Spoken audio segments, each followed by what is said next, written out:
Eu sou a professora Ana Kátia e hoje nós vamos falar sobre o sistema digestório.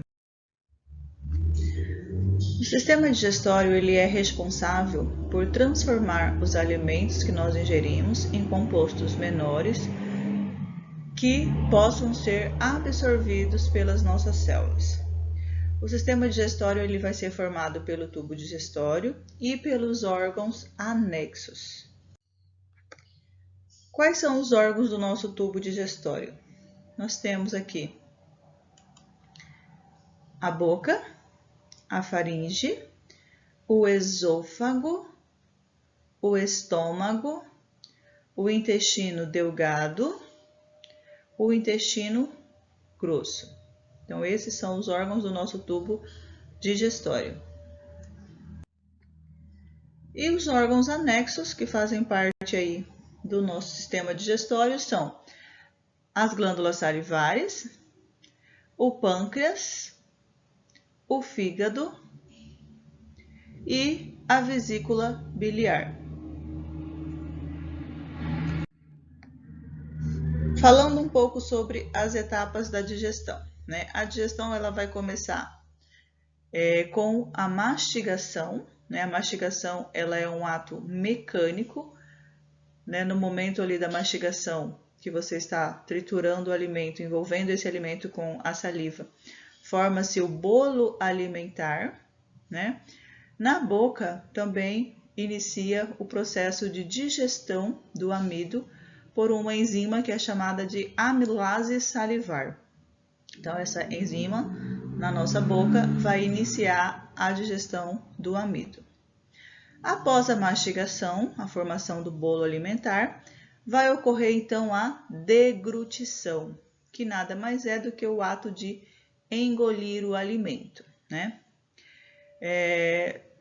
Nós temos uma válvula que é chamada de epigrote, e essa válvula ela é responsável por fechar um orifício que fica ali entre a faringe e a laringe. Essa válvula fecha para evitar que o alimento entre ali nas nossas vias respiratórias. Se ela não estiver fechada na hora que você está fazendo a deglutição, pode entrar alimento ali nas vias respiratórias e vai provocar a tosse, né? Que é quando a gente engasga ali e aí a gente tosse para tentar expelir esse alimento que entrou ali nas nossas vias respiratórias. Então, quem impede aí que esse alimento entre nas vias respiratórias na hora da deglutição é essa válvula que é a epigrote.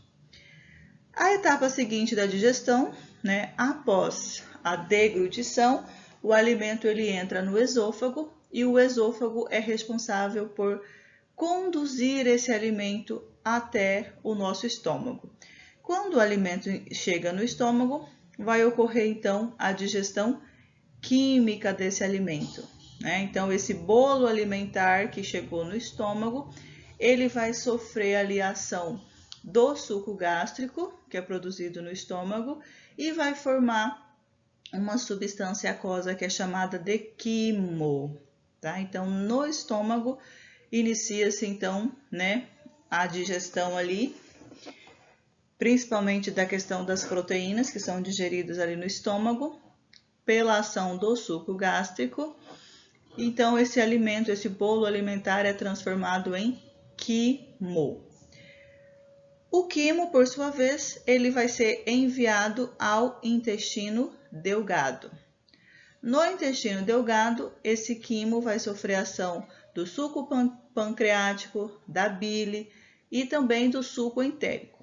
O suco pancreático é produzido no pâncreas, a bile é produzida no fígado e ela passa um período armazenada na vesícula biliar, e o suco entérico é produzido no próprio intestino delgado.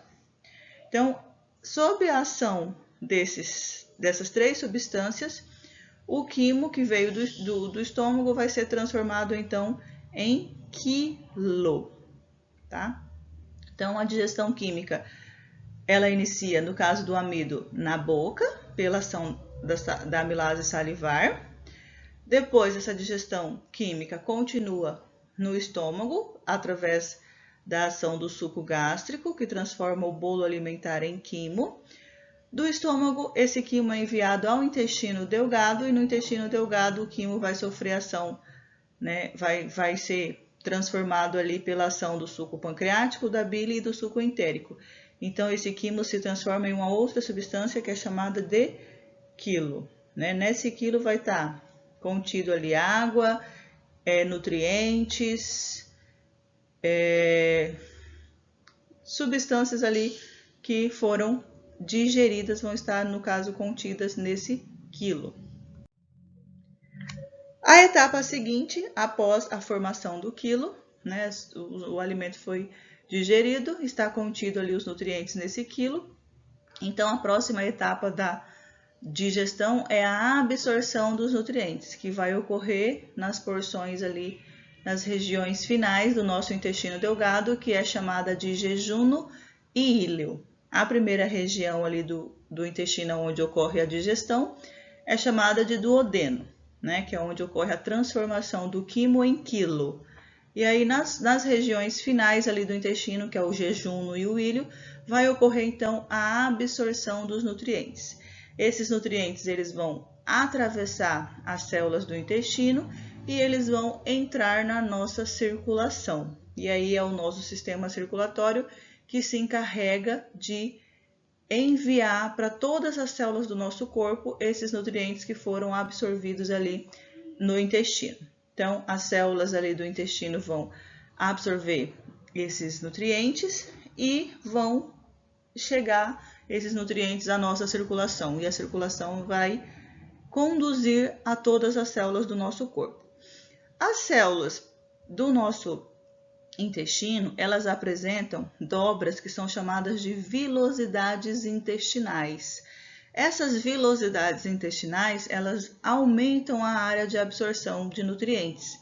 Se não tivesse essas dobras nas células, que são chamadas de vilosidades, a área de absorção dos nutrientes seria uma área menor, ou seja, iria ocorrer menos absorção de nutrientes. Então, graças à presença dessas dobras, né, que são chamadas de vilosidades, então existe ali um aumento da área de absorção. Isso permite que haja uma melhor absorção, ou seja, um melhor aproveitamento dos nutrientes que nós ingerimos. Então, isso só é possível graças a essas dobras que são chamadas de vilosidades intestinais. Elas vão estar presentes aí nas células do tecido epitelial que reveste, né, o nosso intestino. O alimento depois, os nutrientes, o quilo, após a absorção, aquilo que não foi absorvido pelo intestino delgado é então esse quilo enviado ao intestino grosso. Quando esse quilo, né, que são os restos ali que não foram absorvidos, chega no intestino grosso, o intestino grosso ele vai reabsorver a água e os sais minerais, ou seja, ele vai fazer um reaproveitamento dessa água, desses sais minerais, e vai formar então as nossas fezes sólidas. O quilo ele é líquido, né, uma substância aquosa. A partir do momento ali que o intestino grosso ele faz esse reaproveitamento dessa água e desses sais minerais, ele torna então as nossas fezes sólidas. E depois essas fezes vão ser então eliminadas. Tá? Esse era o assunto da nossa aula de hoje. Até o próximo vídeo.